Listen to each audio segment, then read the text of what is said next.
would do an interesting deep dive into the expression that is often told to American-born Muslims, American reverts, that we should go live in Afghanistan.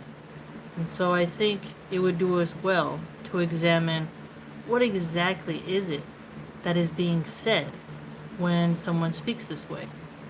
And one of the top things that is told... Hold on, I'm going to turn the fan down. 1 second.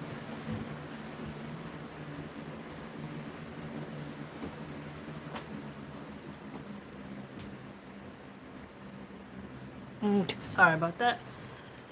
One of the things that is told to us American Muslims is that if we really want to experience the real Islam, we need to go to Afghanistan. So this is a sort of weird predicament, because what they're really saying is we should go live in a war-torn, arid desert country that lacks basic necessities because it's been, for over 20 years, perpetually disturbed and not really allowed to flourish and repair itself, right? So what does that prove? How does that make someone a real Muslim? How does that make somebody a true believer? How does that prove Islam is true, or that Islam is the true faith? So to them, they'll say, well, let's see how you like living under the Taliban. And you have to step back and say to yourself, okay, let me get this straight. If you have people who say atheism with liberal policies, liberal domestic policies are the only solution for humanity, well, then I can turn around and say to them, you can't live in Beverly Hills. You can't live in gated communities. You cannot live in a nice neighborhood. You have to live in the worst part of California. If you really believe liberalism is true, well, go to the liberal cities and live in the worst part of these cities so that you can prove to me you're a true liberal. And liberals, if they have money, they don't want to live like that. But wait a minute. I thought if you really like democracy, liberalism, progressivism, you'd want to live in a place that is most affected by their policies. And then you'll get a bunch of excuses.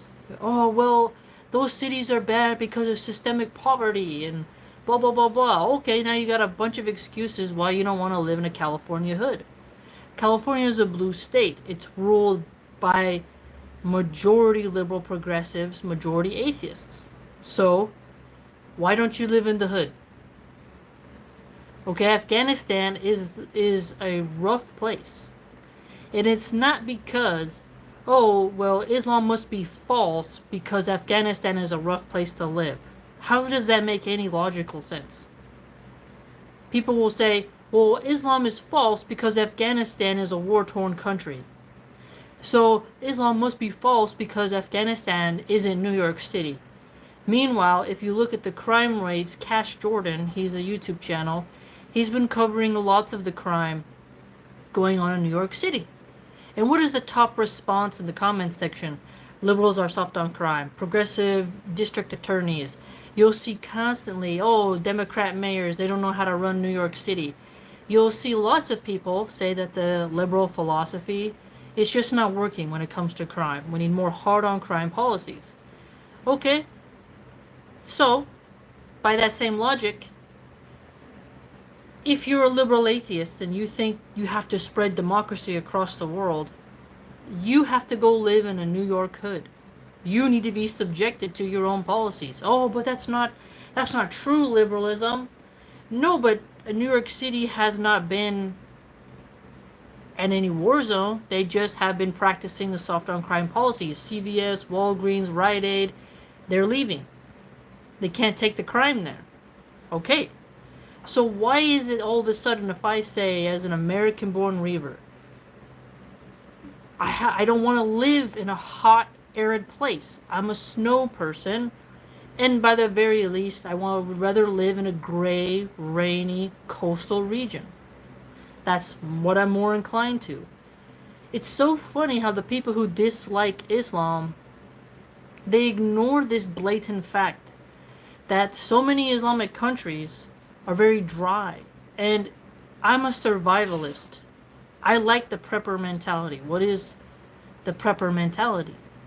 It's okay, well, if you're gonna have a famine, an apocalypse, some type of civil war, you'd want to be near a food source and a water source.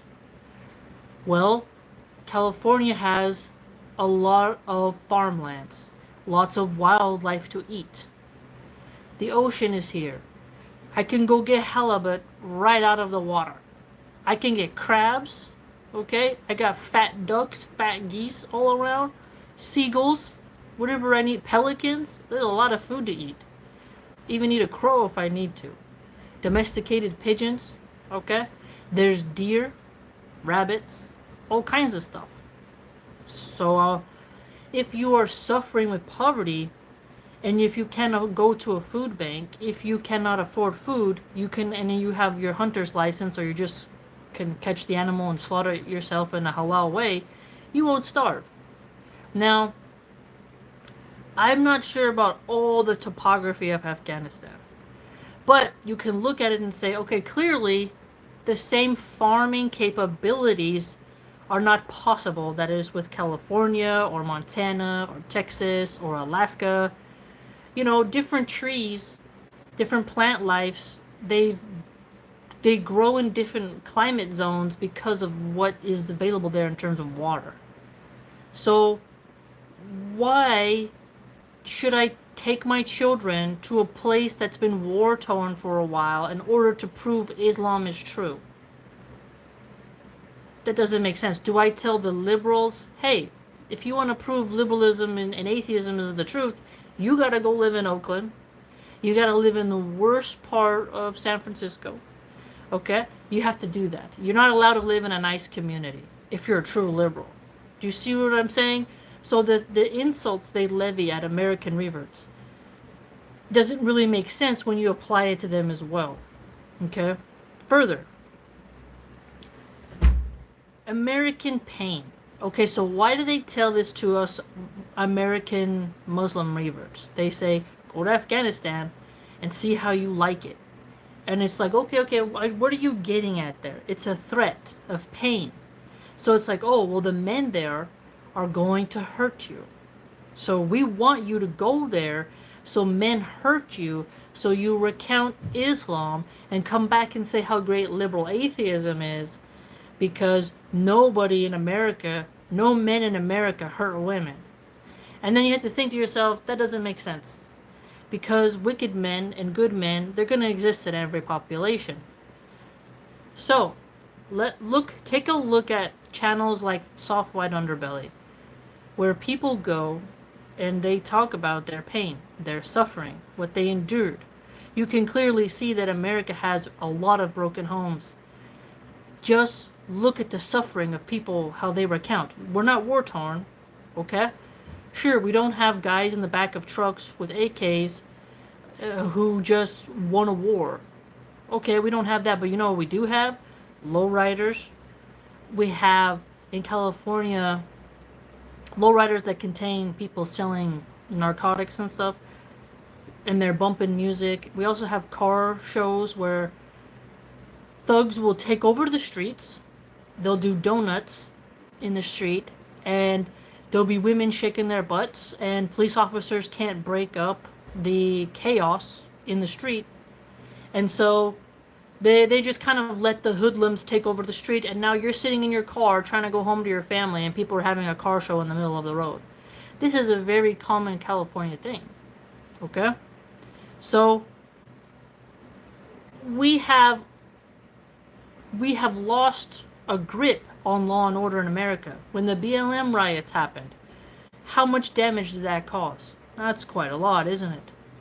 So when you threaten me, a lot of people say this, okay? Salam Shuk, Salam Az, Salam Aduallah Yosef. When they threaten me and are like, you need to go live there, you know, like, oh, they're gonna hurt you, like, Okay, if a man was to hurt me who happened to be Muslim, that still would not prove Islam is false. That doesn't make sense. Oh, see how you'd like to live under it. Okay, well, by that same logic, you must live in a hood in America or a trailer park with a bunch of meth addicts and, junkies everywhere. You gotta go live there. You're not allowed to live in a nice community. To prove me you love America, prove to me you love liberal atheism, you gotta live in the hoods of blue states. Period. So we want to play this game, we can play this game. And so wicked men are all over America. I would argue that there are more violent drug addicts in America than Afghanistan. Women are. What are the feminists always complaining about? Oh, it's. I'm scared. All men are pigs. Men are dangerous. There should be a curfew for men. There's constantly a meltdown from liberal feminists about the difficulties of what women face with men in America. So if you say to me, well, if you really love Islam, you got to go live in a place where some men can possibly hurt you. Well, America is empirically very violent on paper. So how does that make sense? What does that even mean?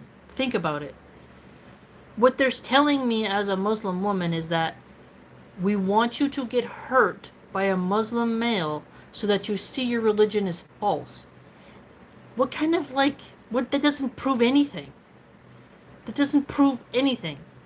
I can be a Muslim in America, and guess who's going to cause me more harm? It's going to be a drug addict, meth head, a pimp who's got his chicks on the corner. There's tons of gangs.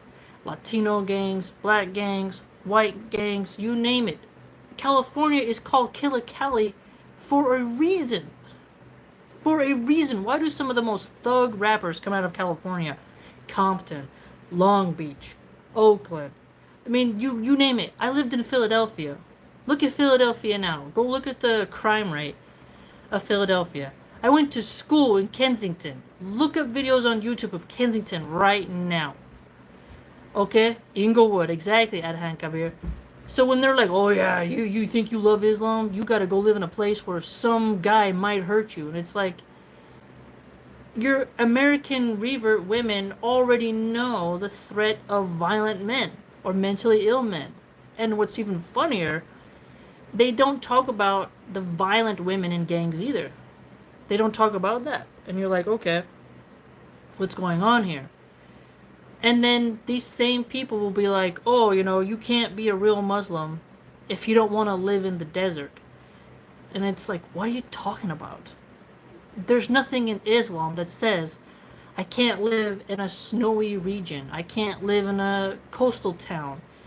These things make a difference. And I took classes in anthropology, and one thing that I learned is our skin shade shows how we react with the sun. Okay? Now, this, maybe some people think that's controversial, but they discovered when people with darker complexions went to snowy regions, they would get rickets. It's like a disease where they don't get enough vitamin D and they get rickets. It's a problem, And when pale folk go to very hot regions where the sun is beaming down on them, they develop more skin problems and lethargic tendencies because they're not accustomed to the temperature. Fascinatingly, when I was reading about when certain conquistadors went to Peru and they had to hike up those tall mountains, their lungs were not accustomed to the altitude. When certain conquistadors went into the tropical regions, they got insects, bugs. They're not used to that. Your climate, what you were raised in, and then going into a new climate is rough. Now, in the age of travel, global travel, I think our immune systems are getting stronger. But that doesn't change the fact that some people prefer certain climates. Some people like the Mediterranean climate. Others, like the Bedouins who already live in the desert, they're fine. I couldn't live in a tropical Amazon jungle with the humidity and the insects. No. You can give me a frigid, cold place like Alaska. I see a place like Antarctica, and I'm thinking, I want to tour there. I want to go march around in the snow and see what I see. I want to see glaciers. That cold air is what I'm accustomed to. I like the snowy winters of Utah. For the majority of my childhood, I was in Utah, laying in the snow, going sledding, going skiing, going snowboarding. I like that. My lungs feel more open. I'm not really into the California weather as much because it's always the same temperature. You know, I enjoy the fall seasons.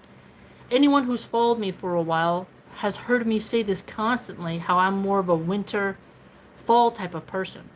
To put me in a place above 80 degrees, just not gonna work. So the real test is, what about a place that has Islam where there's like Alaskan climate regions? Okay then, quite different, isn't it? But I want you to think of this as well. Okay? In a democratic system, winner takes all, majority rule. So if everyone converts to Islam and then we start setting Sharia law rules, guess what? We won. That's how you play in democracy. That's how it works. You are 1 against 5, too bad, you lose. That's how it works. Demos, the rule of the mob, the rule of the majority. In a republic, okay, you're going to send representatives from your district, from your state, to go into the Senate, to go into Congress to represent your values, your interest of your community. Yes, the politicians are corrupt now, and they pay lobbyists. So I understand that they are not doing what they're supposed to, right? Okay, we get that. Politicians are NASCAR drivers now. But ideally, in the republic system, they're supposed to represent you, okay? So if, let's say, California one day becomes all Muslim and then they send a Muslim senator there, well, then we're gonna have something going on, ain't we? Now, let's imagine Texas, and then Montana, Wyoming. Slowly, you just start getting more and more Muslims. And then we are the majority. Well, we played fair, didn't we? We can play through the republic system and through a democratic system. So, ironically, you can't complain if Muslims are getting a voting block, and you can't ban Muslims. You just can't do that. Why? Because the Constitution says freedom of religion. And it separates church and state. But this is the loophole. You become the majority, you change those rules. Amend, and the Constitution doesn't really hold a lot of power anymore. This is totally apparent. And anyone who doesn't see the writing on the wall for the Constitution is not being honest. The far leftists coming up now are more socialistic leaning, more communistic leaning. They want to have more taxes. They want socialized healthcare. You know, we can have discussions about that. But the new left, the newer generations are different now. And then you have the people on the far right, America First crowd, they actually want a Catholic theocracy. And so you're like, the new generations are quite different. And so just as Rome changed from being with the Roman gods to now being the Vatican, America too once belonged to the red man, the tribes people, my ancestors, the Cherokee and other tribes. And now, today, it's got people from India, it's got people from China, it's got people from Nigeria, from Somalia. It's, wow, a huge proportion of people from Guatemala and Mexico. And there were states of America that belonged to Mexico, and Mexico sold it to America. Do you see what I'm saying? America is not even 500 years old, and look at the history of how much the demographics have changed, how much the religion has changed. Come on now. So you can't tell me as an American Muslim that I have to leave my country if I want Islam to be here. That doesn't make sense. That doesn't make sense. Because by that same logic, a Christian has to leave America if they want a Christian nation. No, the very far right Christians say, no, we need more biblical law. They don't say, well, we gotta leave America, guys. If we really want a Christian theocracy in America, we gotta pack it up and leave and go somewhere in Europe. They don't say that. They don't say that. What they say is we need to go up against the liberals in the game of politics. Politics is competition. Winner take all. That's the democratic and republic system. So it's fair game. So telling me as an American revert that I somehow have to go doesn't make sense. Okay? Further, to tell me to go to Afghanistan, like, why don't you want to live in Afghanistan? Well, from what I know about it, it's lacking infrastructure. But let us examine America's infrastructure. Okay, what do the engineers grade America's infrastructure as? It's been getting a D rating and a C rating for quite some time. America's infrastructure is not as top-notch as Japan's. So infrastructure varies. Every country has a basic line of infrastructure. But what I mean by infrastructure is updated pipes, proper irrigation, okay? Fortified bridges and roadways. The grid system mathematically. There's just different styles. There's different styles of infrastructure. And people need jobs. If you don't have an updated, Shug says sewer system, exactly. You need to have these basics in order to have an economy. Otherwise, crime goes up and you can't really even help your nation. Now, who destroyed the infrastructure in Afghanistan? Well, it was war-torn. So when they rebuild, but I'll probably be very, very old, It takes countries a lot of time to rebuild their nations. And wanting to go live in the desert, if you want to do it as a Bedouin and you're on a journey, you're having a midlife crisis, you want to be a tourist, you want to go on safari, okay, but I have children. They need access to proper health care. What if you need heart surgery, the dentist? These are things you have to think about. It's not just me, right? And so when you move your family to a place, you need to be responsible and reasonable.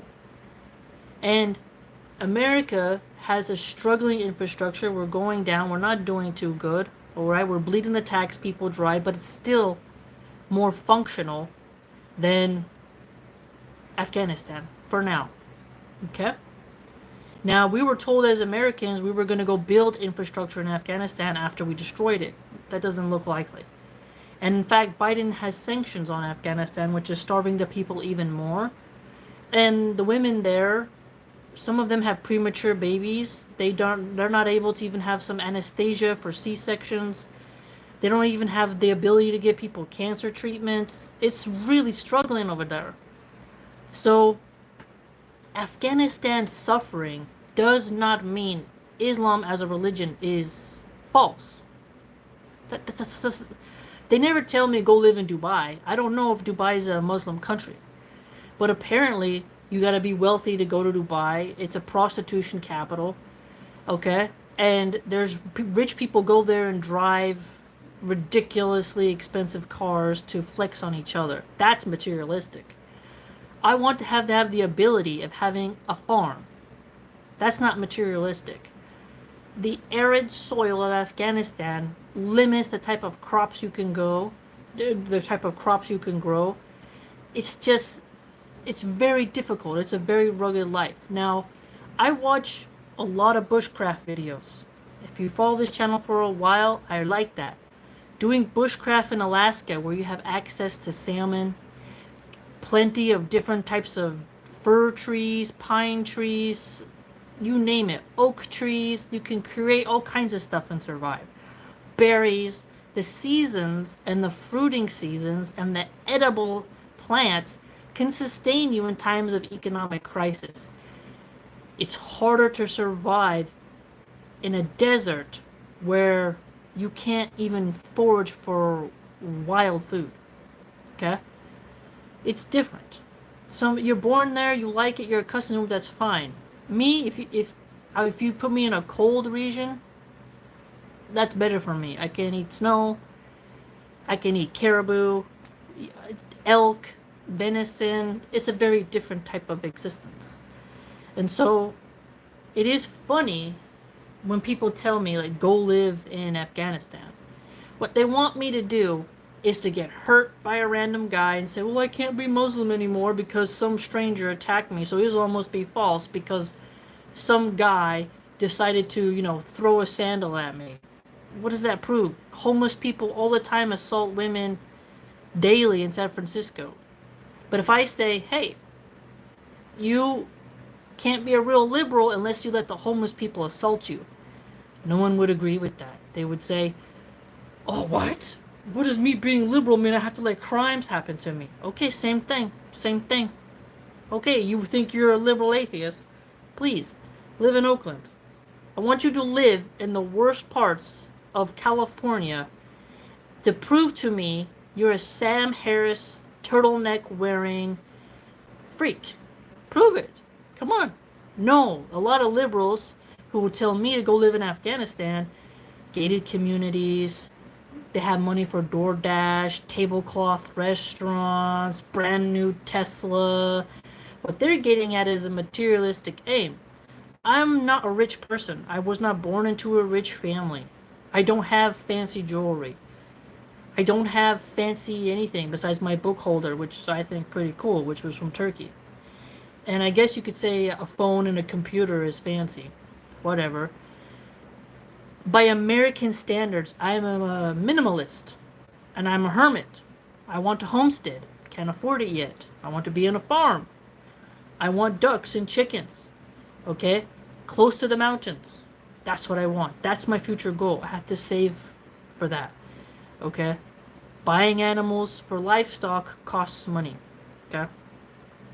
And to give your animals water, you got to have access to a good stream, water well, pipes. You got to do all that. In Afghanistan, you're limited by how many animals you can maintain because of the lack of water. So whenever someone brings up the Afghanistan argument, you have to push back and be like, don't pretend the climate region doesn't play a role in why people don't want to live there. 110 degrees, wearing all black as a woman or a niqab is hot and miserable. I don't want to... Wearing a niqab in a place that's cold like Alaska, win-win. Easy. Totally easy, because it's cold. So, I don't mind doing what we do with cold water. We can be totally fine, okay? I can chop down a pine tree, put some logs into the fire, we good. If I don't have an air conditioner in 110 degree weather, I'm not doing so good. And I can admit that. I don't do well in heat. There's no shame in saying, sorry, I don't want to live in a place that's very, very hot. Now, you want to put me in Antarctica, you want to put me in Alaska, you want to put me in a place where it's gray and rainy, we're good. Fine by me. Okay? It's not my fault that the Muslim countries that exist today happen to be in regions that are too hot for someone of my weaker disposition. Just stop. What the heck? And these same liberals who will tell me to go live in a hot zone have air conditioners or are in fancy apartments. So why don't you turn off your air conditioner then? You see what I'm saying? They think that in order to be a real Muslim, you have to sort of subject yourself to a desolate type of situation. You will be tested in a city, you'll be tested on your farm, you'll be tested on if you have a houseboat, okay? All that you'll be tested. Here in California, we have our own things. We have our own ways of getting along to get along, alright? Some people, they like Wyoming.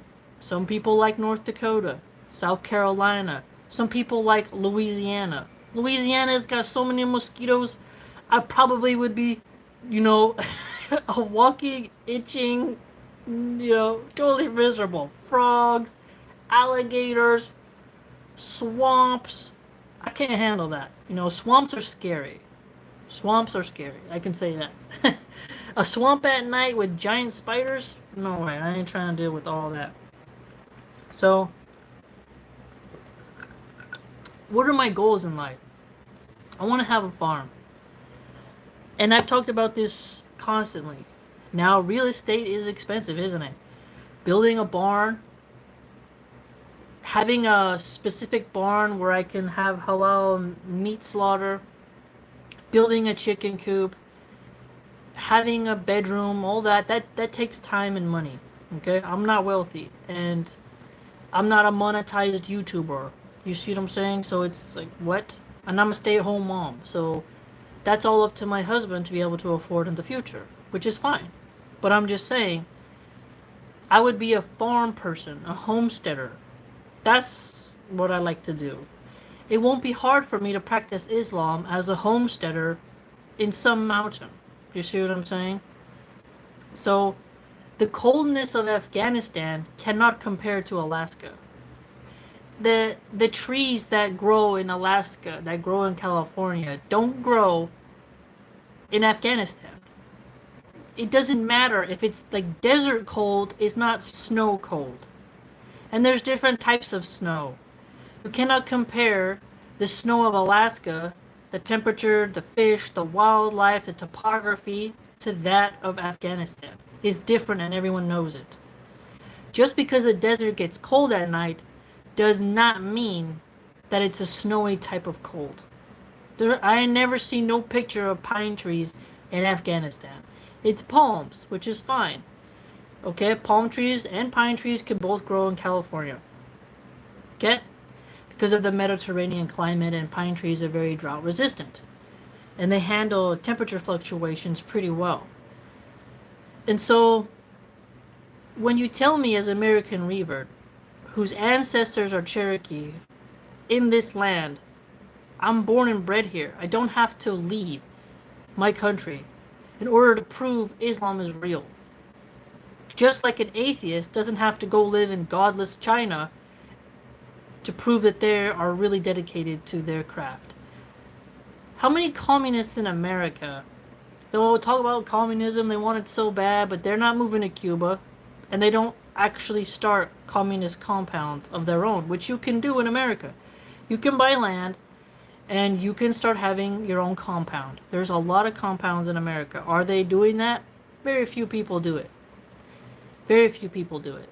So, remember, an atheist doesn't get to tell me in what parameters I'm a real Muslim. And it's just, again, fascinating. They always pick the war-torn countries and ignore how those countries were invaded, how they were destabilized, regime change wars, and internal cultural conflicts of those nations. Me being a source of Islamic knowledge in my own community is sufficient for my destiny. And further than that, when I go to, let's say I pay the money, I become, I don't know, you get a passport or whatever, and you show up in Afghanistan. Okay, now how are you going to get a job? The roads. It's just a totally different system. I don't speak the language. What am I proving to anybody? What am I proving? It doesn't prove anything.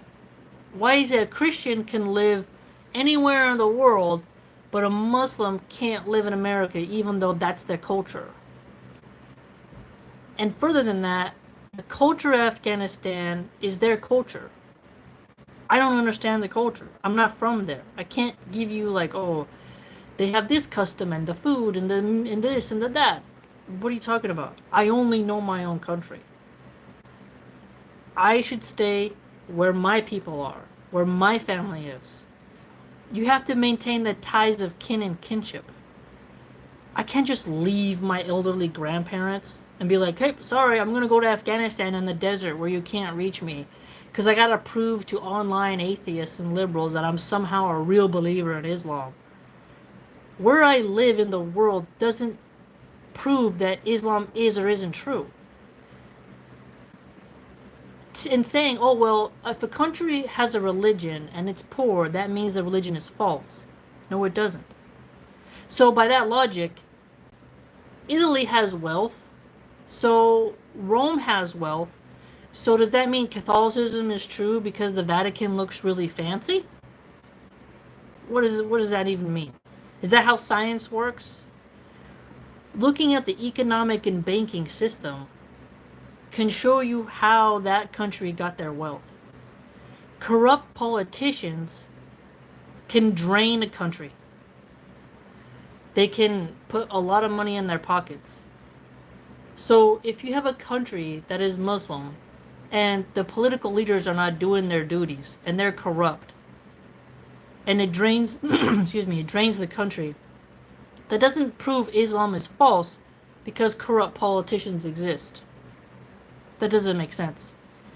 No matter which way you square it, you can't call someone a fake Muslim because they don't leave America and go live in Afghanistan.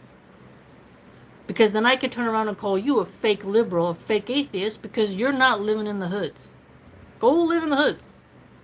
Oh, I want to be a democratic socialist. I want to be a socialist. Okay, why aren't you going to Cuba? Well, okay then. So the same shoe you throw at me, I'll throw at you. What is going on? It's not a country I'd want to live in. I don't want to live outside of America unless I'm going to Alaska. Alaska's a territory. I wouldn't want to live in Hawaii. I don't want to live on an island with volcanoes. Sorry. This is not my thing. Just not my thing. I have a family here. Now, when I moved here for work, I didn't know I would stay here and start a family. I came here to work. Now that you have children, you have to be very smart where you live. Access to schools, access to good health care, access to good food markets, work, you know? You want to make sure you live in a nice little shire. You have a responsibility. Hey, once I'm old, and I'm like, hey, my kids are grown, I still gotta live close because I gotta help them with the grandchildren, right? But if I'm out on a fishing boat with my husband and we're eating halibut and we're looking for crabs, it's a very simple lifestyle. It's like, what? But again, pretending that people don't pick where they live based on the weather, the climate, the mountains, it's just absurd. It's just absurd to pretend otherwise. Like Australia has giant bugs. Australia got so many scary looking spiders and snakes. No thanks. I'm not trying to live in Australia. Okay, Africa is absolutely beautiful. Do I want to walk around with an elephant? I don't think so. I don't think so. Why would I want to walk around hanging out in the bush and here comes a giant elephant who can crush me? I don't think so. Okay? If I'm walking around in different parts of Africa, a freaking lion comes out, a hyena, hey, no thanks. We got pit bulls in California. I'm fine with fighting pit bulls. I'm not trying to fight a lion. These things matter. If I go to India and they have those monkeys they run around everywhere, I don't want some monkey stealing my books, pulling on my niqab. I mean, come on. Shook says, image of mom eating kangaroo jerky over a fire. That's funny. Don't tempt me with a good time, alright? But it's interesting, the type of animals. And for example, Japan, I would love to try the sushi. That's my favorite food. But do I want to live in Japan? There's so many bright lights. It's so perfect that I would feel out of place. I think Japan is very elite for countries from what I watch. Because I watch a lot of Japanese cooking videos. And I watch a lot of walk through Japan videos. Very bright lights and anime and all that kind of stuff. Not my vibe. Not my vibe. Greece. Good food? Probably wouldn't want to live there either. Macedonia. Spain. I'm cool. I mean, I'm Italian. Do I want to live in Italy? No, I don't. I like Alaska type regions. Redwood trees, pine, snow, rain. the seasons, the full cycle of seasons. That's what I like. And I'm okay to like that. But it's just like, go to Afghanistan. And it's like, why that one? Why don't you say Turkey? Like, why don't you say Turkey? Like, guy can get some domos over there, you know, some nice desserts, you know. But it's just funny because it's not really what they think it is. They just really want, like, oh yes, you gotta go get hurt in a foreign country because that's gonna prove your religion is false. And it's like, oh what? You know? Like, what kind of logic is that? You know? And it's interesting because it also ignores just how land changes hands. No country stays the same. We have ruins all over the world. Is Egypt the same that it was 500 years ago? No. What about Egypt 700 years ago? No, it's different, isn't it? Okay, Egypt today is very different. Okay, what about Egypt in 200 years? You see what I'm saying? Countries are always changing. So pretending like American Muslims can't help change America into an Islamic nation is absurd. It's absurd. Usually you hear this from Christians who are very resentful that their power hold on culture is waning. And they're having a crisis. Do they stay under the boot of the liberals? Or do they start pushing for a theocracy? Look at the Christian empires throughout the world. When Spain was Catholic, okay? When France was Catholic, when England was Catholic, you would see the Holy Roman Empire, right? When you just see how they had their expansion, they had their golden age, and now they're all rainbow mafias, they're all losing, and now that all these Muslims, they hold the line, we gotta ban them. But they somehow think by banning Islam that that's gonna make them stronger. The liberals will still stay in power. They'll still stay in power because you're not actually holding to your book. You're reforming, you're throwing away this rule, throwing away that rule, and the liberal tells the Christian how you will worship, how you will obey. And it's funny that a lot of American liberals and right-wing Christians will support wars in the Middle East. And then when the Muslim refugees come, they're just like, hey, you can't come here. And it's like, okay, so you destroy where they live because you want to get the resources and whatnot. You want to do ethnic cleansing, but you just expect people just to stay there and take it and live in the dumpster landfill. And then you realize that's kind of how it's been for a long time. For so many countries that just get all their resources taken. And so we can't pretend that American hegemonic power isn't due to war.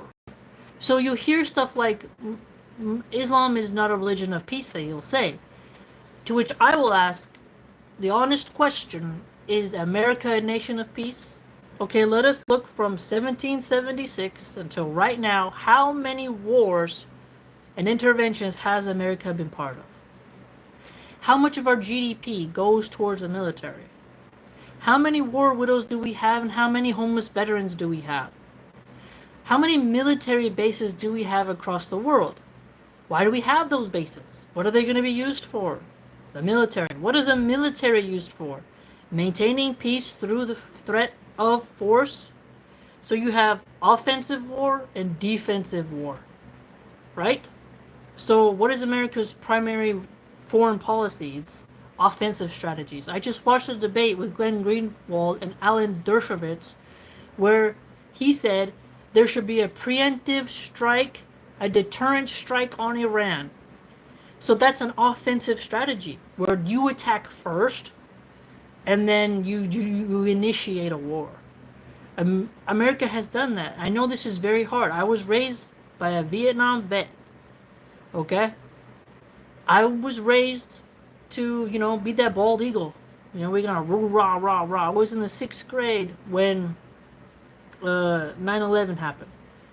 Watching it on the TV, and then watched how so many warmongers are just endless war.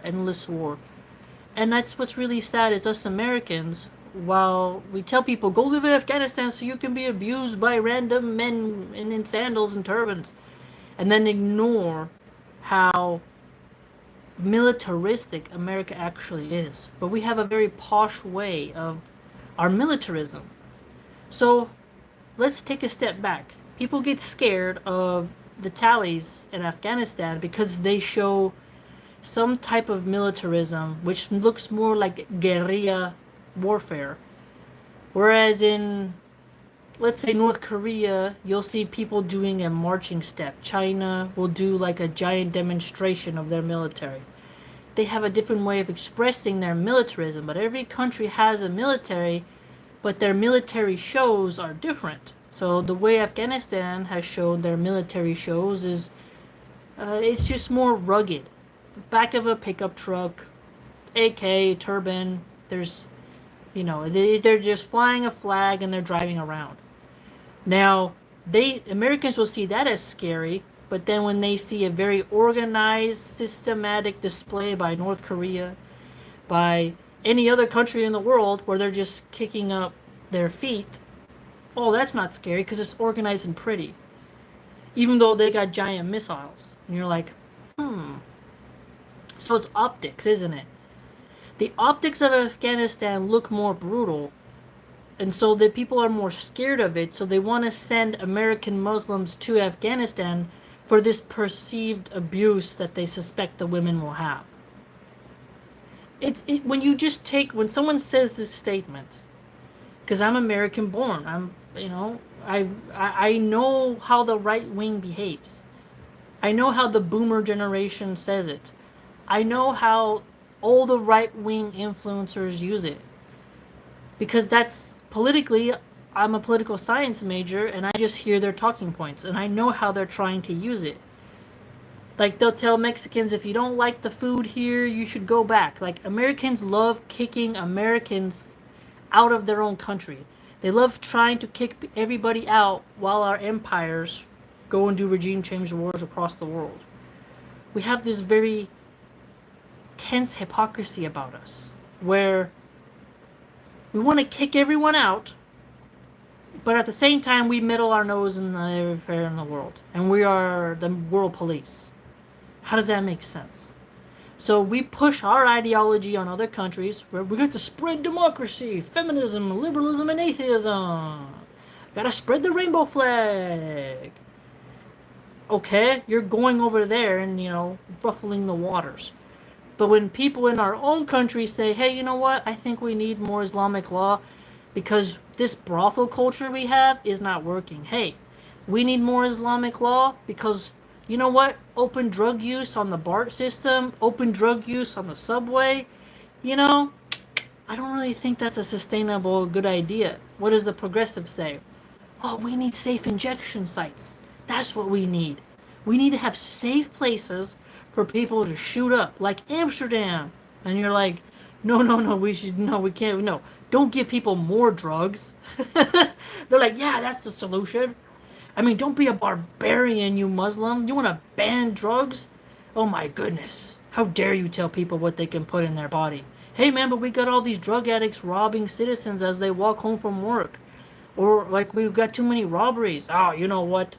You should go live in Afghanistan if you don't like all the drug addicts using drugs in the street. Like, what? It's just funny. Like, really look at their argument. Because I started thinking about it a lot. I really did, because I get this comment a lot.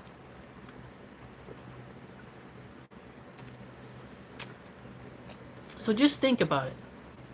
And okay, like, here's the funniest part too. They'll be like, if you're a woman, you go live in Afghanistan, they're gonna drag you behind a truck. And then you watch true crime series in America, and you're like, that's intense. Like, so-and-so did what? Go on the websites that show you inmate rap sheets. Go see what some men are in prison for. And you're like, wow. Even some women, the crimes that they do against other women. You're like, whew. And then you realize the faces of evil, it's all different kinds of masks.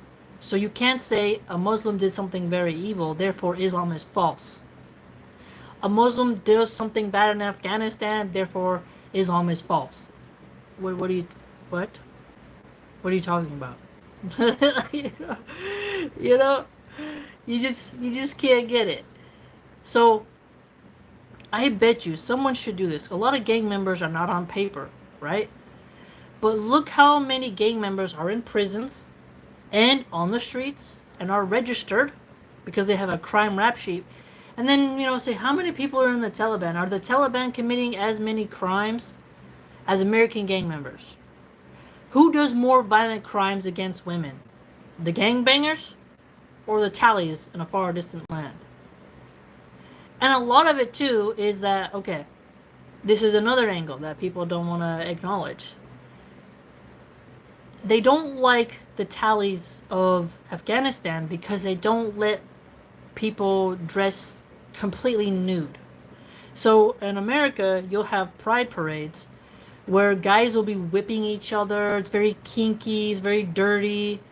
You'll have basically nude guys who painted their genitals rainbow colors and they're marching publicly in the street. Okay, around kids. You're eating a salad. All of a sudden this horrible parade goes by. You see wrinkly butts and cellulite and man boobs, and you're like, oh, I'm just trying to eat a salad.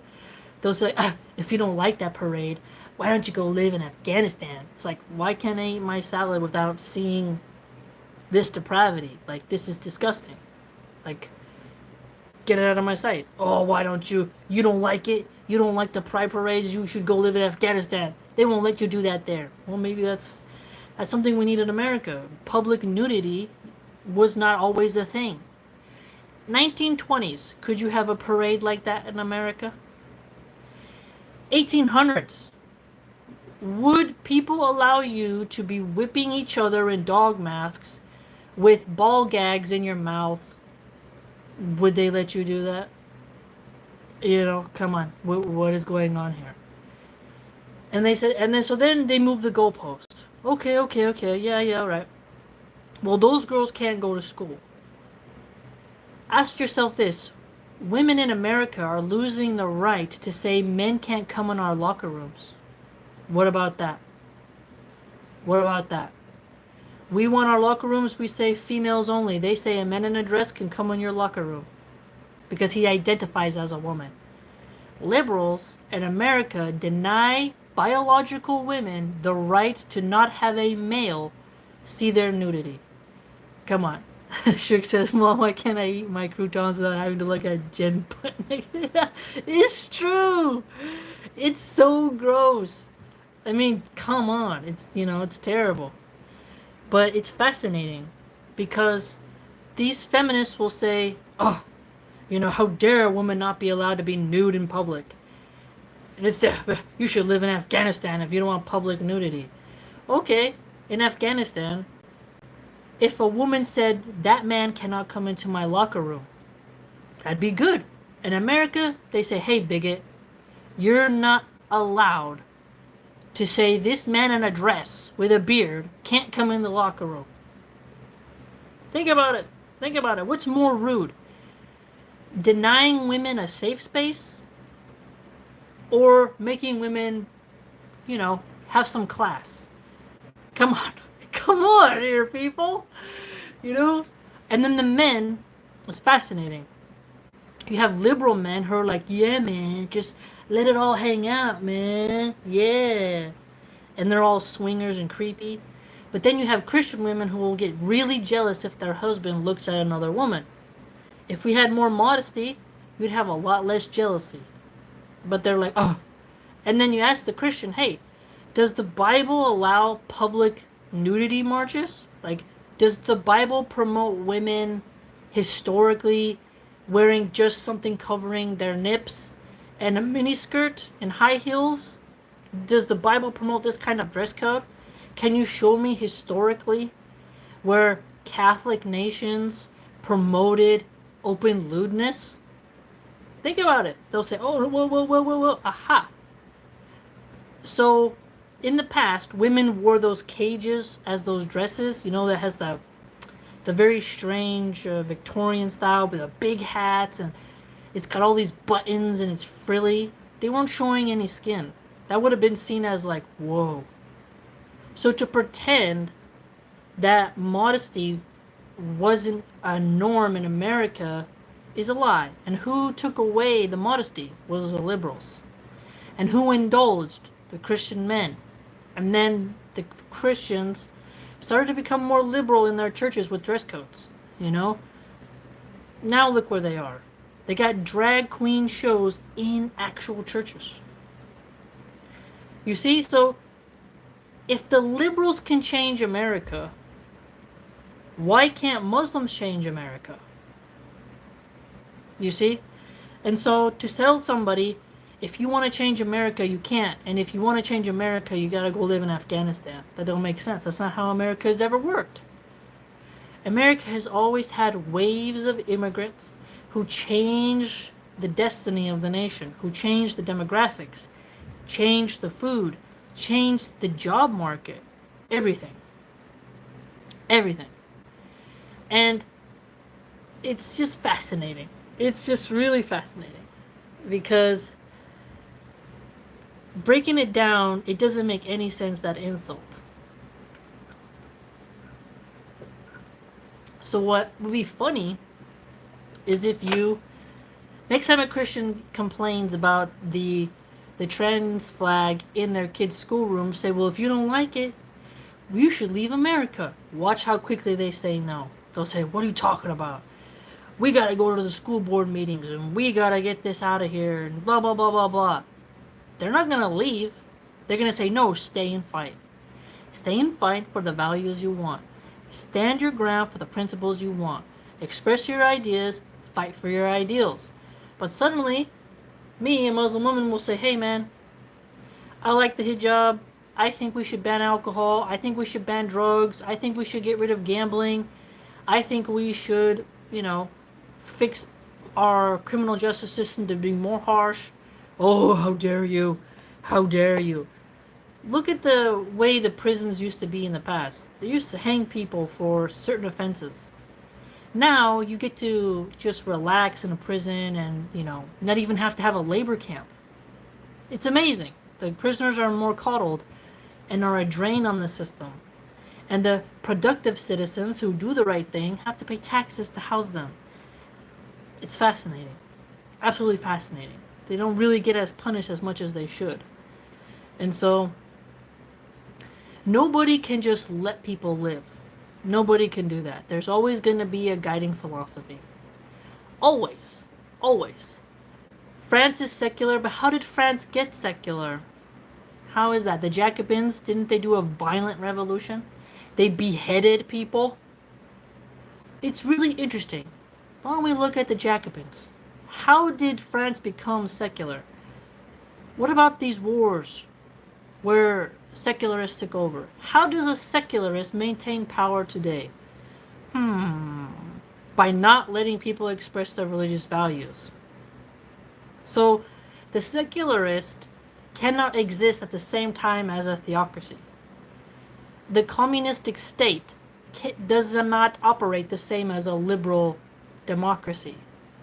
No matter what you do, you can let people go to work, but there's always going to be a guiding ethical moral philosophy for the infrastructure domain of the nation. What the laws are tell you the morals, okay? And that's the way it goes. And whoever is the majority, whoever decided to put their guy in power, or their woman or something, that's who's gonna rule. Did the secularists say to the French, like, oh, we're gonna leave. You guys are a Catholic nation.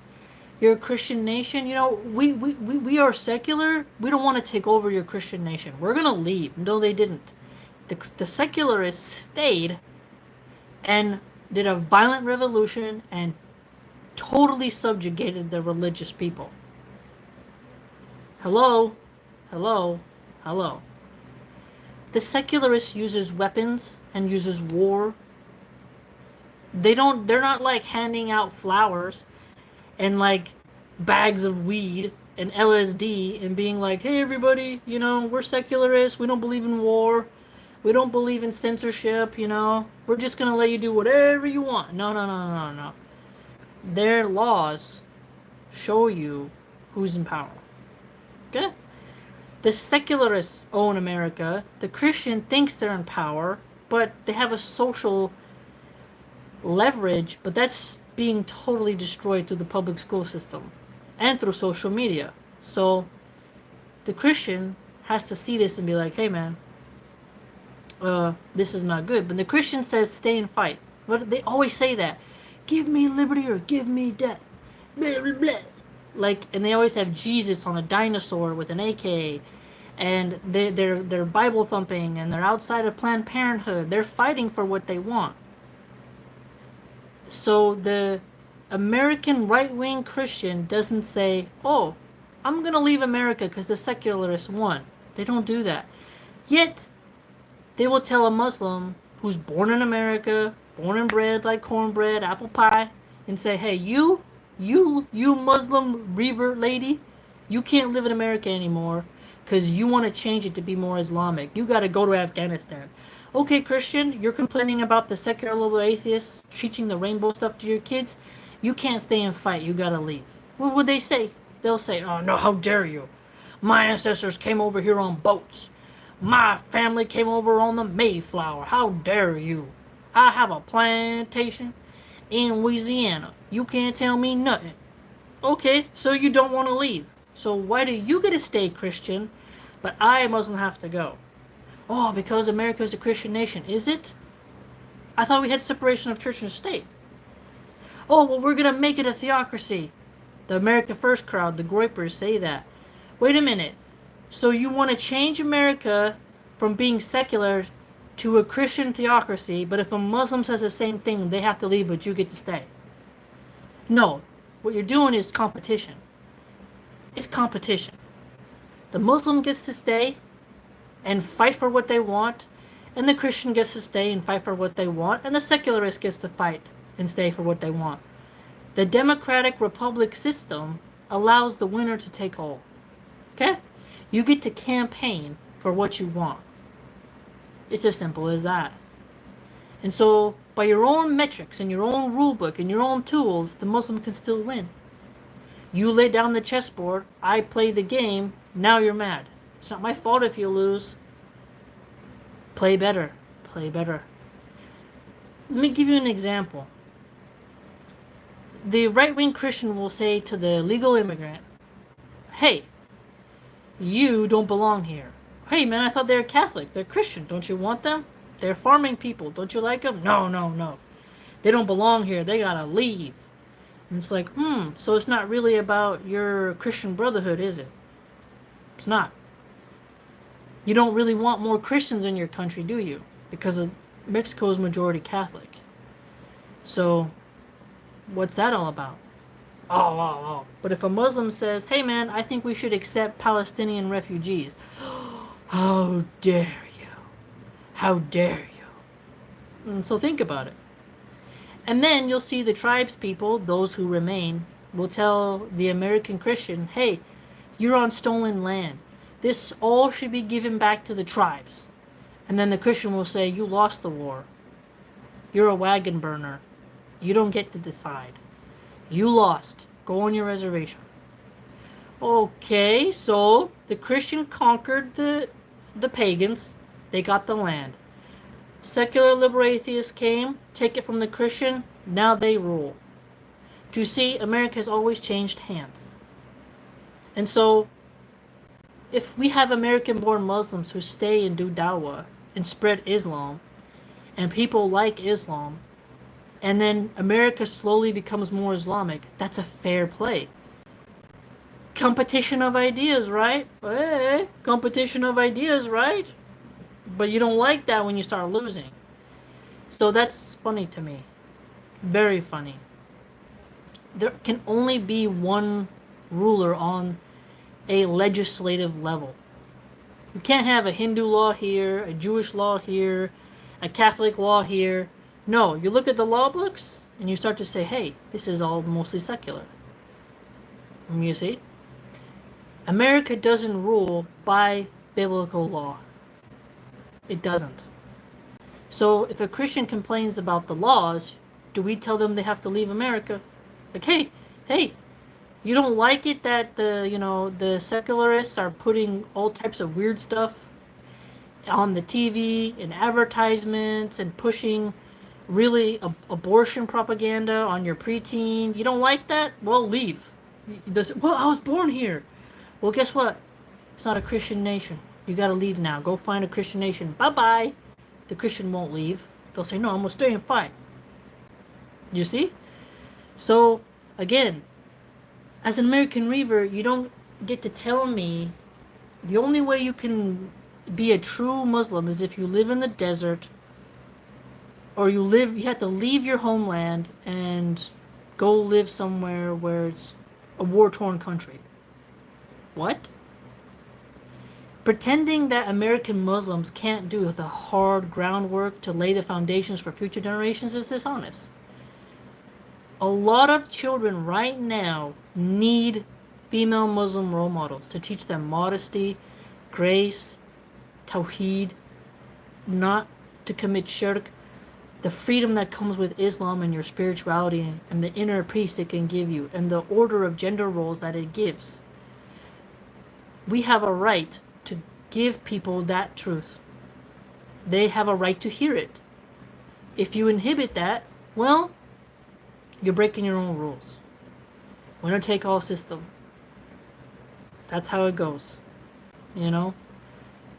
Again, if women want to hear the dawah of female Muslims in America who can relate to their own culture, and we convince them to change their life, to stop using drugs, stop sleeping with a bunch of men, stop prostituting themselves, we tell them to get sober because Islam bans intoxicants, they decide to not go into extreme college debt, they stop participating in riba banking, they start honoring their husbands more and being less combative, win-win. See, the female Muslim in America, not the Ilhan Omars, may Allah guide her, but those who are trying their best to be as orthodox as possible with the parameters they're given, because not everyone has the same maze, they have a lot of potential because we're laying the groundwork. Us American Muslims, we are laying the groundwork. And, oops, almost dropped my phone. And because of that, we are able to help future generations to see that Islam is the truth. And an atheist has the right to compete. Yeah, get your little Sam Harris, get your TJ, the Amazing Atheist, Charlie, whatever. Go ahead. Go ahead. Your Christopher Hitchens, chain smoking guys, fine. Women right now are ripe to gain back their gender roles. I am living proof of that. The child of a prostitute who was an escort, the child of a womanizing guy who, is an occultist. And yet, their grandchildren are Muslims. I am a Muslim. Change happens through generations. We are laying the bricks, by the permission of Allah, to show women you don't have to do this. Feminists lied to you. There's another way. And if women decide, you know what, I'm tired of this.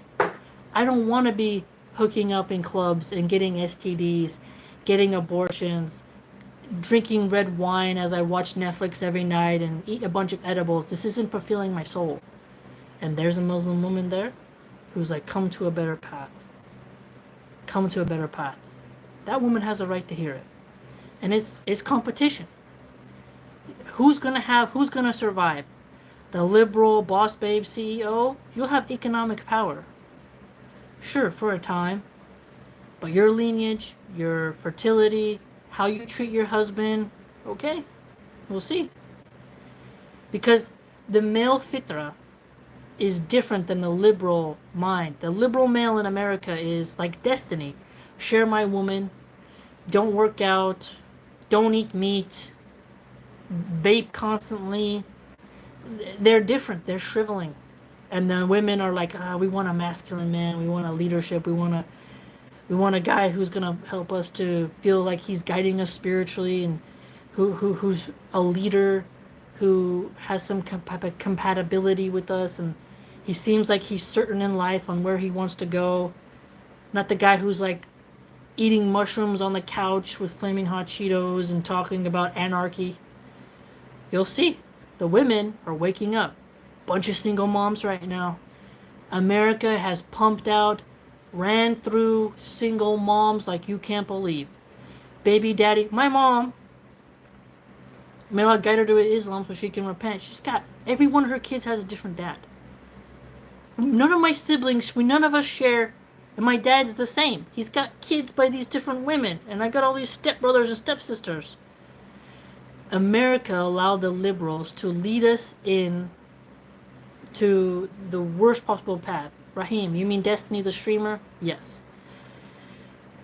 You have to understand, women right now, they're huge egos. They've been allowed to do whatever they want. And now they're like, I wish I would have had a dad to guide me. Oh, I wish I would have had a good father. Why did I sleep with that guy? Why did I do this? Why did I do that? They're all crying on TikTok. Here comes the Muslim woman, where she's American revert, says, I know the system you've been given. I know your inner struggle, okay? You've been pumped full of MTV, rap, booty shaking, twerking stuff. You've been pumped through vanity of the Met Gala and all this materialistic, vapid, pompous behavior. There's another path. There's another path. Now you think about the hereafter. You think about what is your purpose on this earth. You learn to submit yourself in worship. You learn to fast, discipline your desires. You stop sleeping around. You lower your gaze. You don't display your assets. You change your personalities. You stay sober, because Islam bans intoxicants. There will obviously be Jezebels who don't like that. They will ride that horse off the cliff. All right, goodbye. But there will be some women who stop and say, oh, I didn't know that was possible. You did it? And then the American Muslim woman says, I did it, you can do it. Me going to Afghanistan isn't going to help American women out of their hell. There's plenty of Muslims in Afghanistan to work on Afghanistan. Being an American Muslim is like being a missionary. Christians go, Jehovah's Witnesses, they go knock on doors. Knock, knock, knock. I want to talk to you about Jesus. So they can do that. They don't have to leave. But if I'm an American Muslim, suddenly I gotta leave. Oh, no, no, no. You can't tell women to not display their assets for us. You can't tell people to stay sober. You can't tell people to pray. You're an extremist for wanting women to pray instead of doing booty shaking at the club, high on fentanyl. What? Come on. Who's really the extremist? Who's really the extremist? Islam is not like what these people paint it as. Don't mix culture and then label that as like, oh, this is Orthodox Islamic law. That's something that's just not right. Just not. If you don't like the way the culture of Afghanistan is, that doesn't mean I, as an American Muslim, need to adopt Afghanistan culture. That doesn't make sense. You know? That doesn't make sense to me. So, America needs Islam, and I've made live streams on this before, and I'll defend that. Liberal atheists had their chance. They've ruined New York City. They've ruined California. They're just not the ones to lead the country. Christians had their chance. They let it slip through their fingers. They did. They lost. The secular atheists came to the Christian and said, get on the knee. Bend the knee. And the Christians of the past, they worked hard. But guess what? They sent their kids to college. And then the Marxists are like, hey Christian girl, have you heard about the sexual revolution? And then, what do you know? You get all these girls on the Red Pill podcast. My daddy was a preacher, and now I do OF. And it's like, you betrayed your family. Because who enticed them was the secular liberal atheists, the feminists. The feminists gets to compete. Us American Muslim women who converted to Islam get to compete as well. because that's the metric system that we have here. We get to see, okay, who's got the better ideas. We compete in the marketplace of ideas in America. Competition is as American as apple pie, because you got competition sports, schools, colleges competing with each other for accolades. Think about it. We can compete. We can compete. Islam can compete in America and sway hearts to change their lives. That's fair game. So no, I don't have to go live in Afghanistan in order to prove Islam is true. I don't have to go live in Afghanistan to prove I love Allah subhanahu wa ta'ala and that I fear Allah subhanahu wa ta'ala. I don't have to go live in an arid desert with no water in a war-torn country in order to prove that I've submitted myself to Allah subhanahu wa ta'ala and that I'm a firm believer in Tawheed. I'm sorry. You don't get to just make things up. Okay? The red man had America, lost the war. Christians got the land, they lost it to the secularists. Guess what? Now it's the time for Islam to be the Renaissance. There's gonna, inshallah, be an Islamic Renaissance in America. That's just what the truth is. All these single moms, all these men not wanting to be providers and maintainers of women, all the surrogacy, the STDs, the drug culture, there's a pain in the people. And the pain was the killing of spirituality. Atheists killed spirituality. And then the people thought they have to use intoxicants in order to feel invigorated and go on a quest. And now they're homeless, mumbling to themselves in the street as their teeth run out of their mouth. That's the fruit of atheism. The change is here, exactly, Shug. It's time for a change, and that change is here. Yes. And it's fair game. So if the Christian gets to stay and compete, Christians fight against abortion. The tradcons are fighting with red pill people. Okay. Us American Muslims, we have the right to compete. Marketplace of ideas. You telling me to go to Afghanistan is just you trying to get the Muslim Renaissance to stop. And it's a tactic. It's a trick. It's a military tactic. Hey you. Yeah? You want to prove to me you're real? Sure. Go walk around in some desert to prove you're real. Okay, I guess I'll just abandon civilization and go out into the things. Yes. No. I always wondered why there's such an attack on my channel, this shadow banning, all the stuff that used to happen to me. And I think it's because people really do fear an American revert Muslim woman who starts showing people, hey, there's another perspective. That creates a lot of enemies. Because once you become Muslim, you stop drinking alcohol. Okay, people lose money. Vineyards are very popular in America. Wine is a huge product. Alcohol is a huge product. You stop gambling when you're a Muslim. Well, there goes Las Vegas, right? When you start to obey the Sharia, people lose money on things that actually destroy lives. Gambling destroys lives. Alcohol destroys lives. Intoxicants, drugs of all kinds destroy lives, destroy your health. It's horrible. So if you become a Muslim, all those people lose money. So they have a vested interest in saying, no, we don't want Islam here. Because things would change. And so, let's see what happens to the Middle East when there's no more wars. Let us not pretend that there wasn't Islamic empires that flourished. That's the weird thing. People just ignore history. You know, there was Islamic flourishing empires. Empires rise and fall. America is on a decline. Rome fell. Like, bam, it's out of here. Macedonia had its time. Egypt had its time. Everyone has their time under the sun, and then they go. But now America will be reborn. And it'll be reborn in the secular image or the Muslim image. Christians, who knows? They're kind of like the third wheel to the party.